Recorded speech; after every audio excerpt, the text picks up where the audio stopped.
What's up, madlang people? Magandang tanghali po sa inyong lahat. My name is Fred, 28 years old. Ang event host and radio DJ ng Oriental Mindoro. Oh, DJ pala si Fred. Kilala ko yan si Fred. Kilala mo ba siya? Ano ba ang apelido niya? Ano apelido? Chicken. Fred Chicken. Fred Chicken. Alam mo kung anong apelido niya? Ano? Tok. Di ba tatak ng bakery? Bread to? Paano yan? Ang pangalan niya, Fred. Ano? Apelido niya, Apelido? Riding Hood. Fred yun! Pangalan niya yan, Fred. Ano yung apelido niya? Stir. Fredster. Mali ka, Bo. Ano ba yun? First name niya lang. Ha? First name niya yan. Ano yung apelido niya? Ano bang apelido niya? Rupa May. Todo na to. Go, go, go.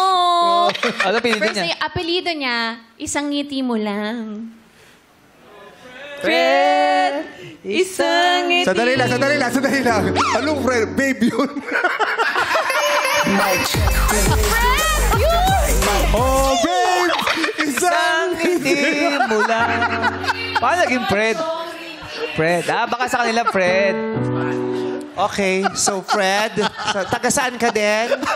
Originally, Ate Vice from Oriental Mindoro po. Originally, taga Oriental Mindoro. So, piratedly, saan ka na ngayon? Pero currently po, kaka-transfer ko lang 2 weeks ago dito po sa Quezon City. Radio DJ? Radio DJ po, ate, for 3 years. Ay, ganda. Yes, Ganda nga ng boss. AM, FM. FM po. Oh, FM radio. Good luck. Okay, so, anong pick-up line mo para kay Jerry? Alright. Jerry, hi. Hello? Radio ka ba? Bakit?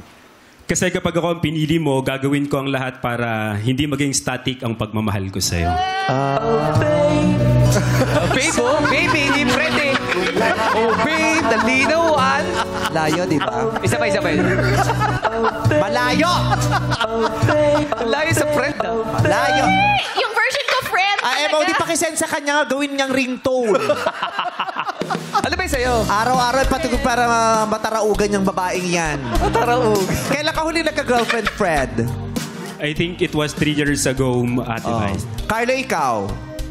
14 years ago po. Since college. Tagal yun. Ang tagal na! So, ano ginagawa mo lang?